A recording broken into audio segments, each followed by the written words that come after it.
Salam sejahtera dan salam perpaduan kepada seluruh rakyat Malaysia. Berita panas hari ini dipetik daripada Malaysia Kini bertajuk Kerakusan berterusan gulingkan kerajaan. Pada 6 Mac 2023, Abdul Hadi Awang sendiri mengakui memang Perikatan Nasional PN sedang berusaha menjatuhkan kerajaan perpaduan. Tegasnya juga, tidak siapa boleh menghalang usaha itu. Sebelumnya pada 28 Februari dalam sebuah forum di Ibu Negara, apabila Hadi ditanya bilakah kerajaan perpaduan akan tumbang bagi membolehkan para pengikutnya ikut masuk atau berada sekali di dalam kerajaan, dia menjawab, insya Allah dekat. Di pagi harinya, beliau bercakap di Parlimen tentang isu sama dan memberi peringatan agar PAS tidak dipersalahkan kalau rumah kerajaan yang ada tumbang atau dirampas kerana atapnya bocor, pintunya terbuka dan dindingnya pecah. Daripada beberapa kenyataan, Hadi terasa membuak-buak sekali nafsunya untuk berkuasa, sesuatu yang jarang dapat dilihat muncul dari seorang yang bergelar ulama dimanapun di dunia. Daripada kisah Nabi Muhammad, para sahabat dan pemimpin Islam di sepanjang sejarah lebih 1,400 tahun, Muslim tidak diajar untuk memasuki atau mengambil barang yang bukan hak kita di dalam rumah orang. Kalaupun benar atapnya bocor, pintunya terbuka dan dindingnya pecah, itu bukan alasan mengizinkan perompak atau pencurian. Rompak, curi atau khianat tetap dilarang keras oleh agama. Disitulah bahayanya apabila sebuah parti yang memakai nama agama, tapi apabila politikus parti Islam mengisytiharkan contoh yang salah, lalu Islam dipandang serong atau ikut tercemar. Kecurangan pemimpin yang memakai jubah agama sama sekali bukan bererti kekurangan Islam. Keadaan sama ketika dunia berhadapan dengan aksi puak pelampau yang membuat serangan atau membunuh atas nama Islam. Mereka sesungguhnya tidak mewakili agama atau majoriti Muslim yang kekal berpegang kepada ajaran-ajaran Islam yang murni. Politik dan kekuasaan tidak boleh dijadikan alasan Islam boleh semahu-mahunya diherot-berotkan mengikut nafsu dan kepentingan politik. Sikap sedemikianlah yang mewujudkan apa yang disebut sebagai Islamfobia yang sungguh mengelirukan dan berbahaya. Dalam pembukaan sidang Parlimen 2 minggu sebelum itu, semantelahan yang di Pertuan Agong juga sudah bertita. Baginda mahukan kestabilan bagi negara kita yang tercinta ini. Rakyat sudah maklum, Bagindalah yang dengan bijaksana merumuskan gagasan kerajaan perpaduan yang dibentuk selepas PRU November tahun lalu. Malahan, semua parti-parti politik termasuk PN turut diundang untuk bersama dalam kerajaan perpaduan. Namun ditolak mentah-mentah oleh pemimpin PN sendiri. Mereka masih percaya dengan sistem electoral winner takes all. Selang beberapa hari, yaitu pada 8 Mac, Hadi seakan bingkas memidas tita yang di Pertuan Agong kerana alasan Hadi, raja berada bawah perlembagaan. Dalam kata lain, tita atau nasihat raja-raja Melayu boleh sahaja dikuis ke tepi atau tidak diendahkan. Alasan Presiden Parti Islam itu ialah Malaysia negara demokrasi. Dan seperti katanya yang dikutip oleh media, perlembagaan kita masih menjunjung demokrasi dan ia menjatuhkan kerajaan tak bercanggah. Bukankah aneh kerana ahli-ahli Hadi lebih mempercayai demokrasi berbanding Islam? Namun banyak sudah negara umat Islam yang terjerumus dalam sistem tertutup, kuku besi atau totalitarian, yang mana pada awalnya mereka turut menggunakan alasan demokrasi untuk memperoleh kuasa. Supaya mendapat kuasa atas ruang demokrasi, maka demokrasi itu sendiri diberantas sebagai sistem yang kononnya bersifat tagut, sekeluar dan ciptaan barat. Dan sekali lagi, yakni pada 3 Mei minggu lalu, Sultan Johor pula menyuarakan kebimbangan Baginda dengan desas-desus berkenaan kestabilan kerajaan yang terus cuba digugat sehingga hari ini. Antara lain, tita Baginda berbunyi, sehingga kini 222 ahli parlimen ini masih tidak dapat bersepakat sehingga ada gerakan yang cuba menggagalkan kestabilan yang sedang dibina.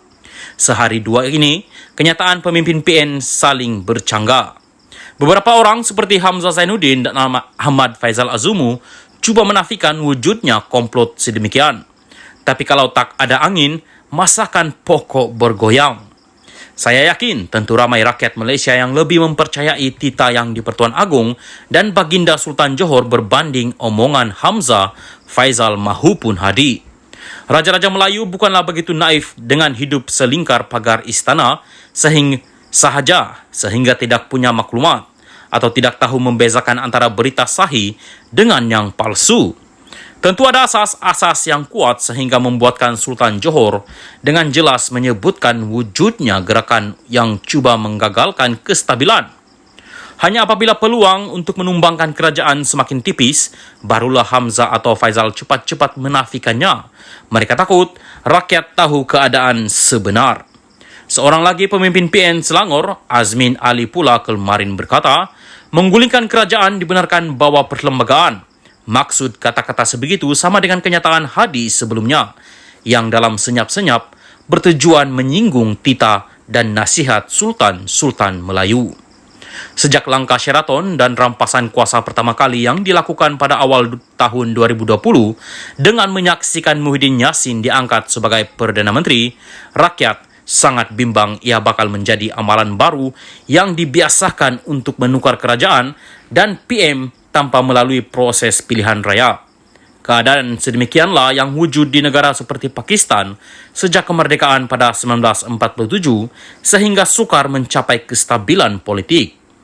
Daripada 22 orang yang pernah menjadi PM di negara berkenaan sepanjang 75 tahun kemerdekaan, semuanya disailang di tengah jalan.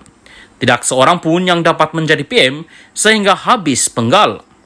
Akibat ketidakstabilan itu, maka Pakistan berat sekali untuk maju walaupun mereka mempunyai kepakaran teknologi yang hebat, tokoh agama, sastrawan, bahkan bijak pandai yang agung.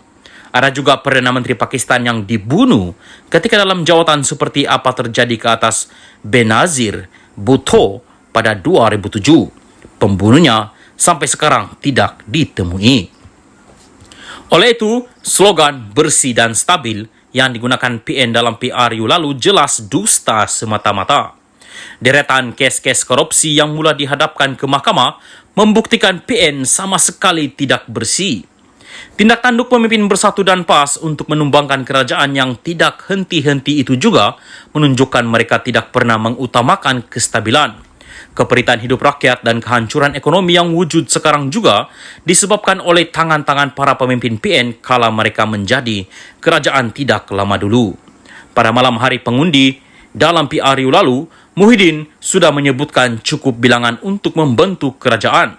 Konon, 115 berada dalam genggaman beliau. Akan tetapi angka berkenaan tidak pernah dapat dibuktikan di dalam Dewan Rakyat. Angka juga boleh berubah-ubah. Terkini, sokongan kepada PN diwar-warkan sudah mencecah 116 atau ada juga yang lebih tinggi menjadi 126. Kenyataannya, PN tidaklah sekuat mana dalam Dewan Rakyat dengan hanya ada 73 anggota parlimen. Itu jumlah yang dimenangi dalam PRU lalu. Tapi nampaknya PN masih perasan kuat kerana memegang pentadbiran di 3 negeri Kedah, Terengganu dan Kelantan. Bagi menghentikan komplot rampasan kuasa kali kedua selepas langkah Sheraton, serta membenam semua usaha sabotaj ekonomi rakyat dan negara, kuasa 3 negeri PN PAS itu perlu diragut. PHBN perlu menumpukan usaha untuk kembali berkuasa di Kedah, Terengganu dan Kelantan agar Malaysia dapat benar-benar distabilkan dan kerajaan yang sah ini tidak akan boleh diganggu-gugat lagi. Selagi PN PAS mencengkam dan berkuasa di ketiga negeri berkenaan, rakyat nampaknya terpaksa menghadap tempo 5 tahun dalam keadaan diugut dan diugut dari minggu ke seminggu, bulan ke sebulan, sampailah raya bertemu raya pun tidak berkesudahan. Selain itu, selepas 3 dekad Malaysia berada dalam perpecahan, mengambil alih Kedah, Terengganu dan Kelantan bakal menjadi titik mula kepada perpaduan nasional sebenar rakyat di kesemua negeri persekutuan demi mengembalikan maruah bangsa kita di mata dunia.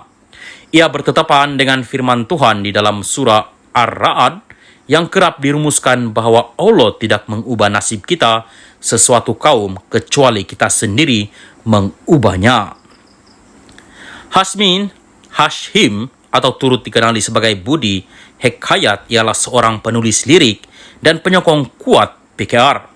Tulisan ini tidak semestinya mencerminkan pendirian admin channel ini. Salam Malaysia Madani.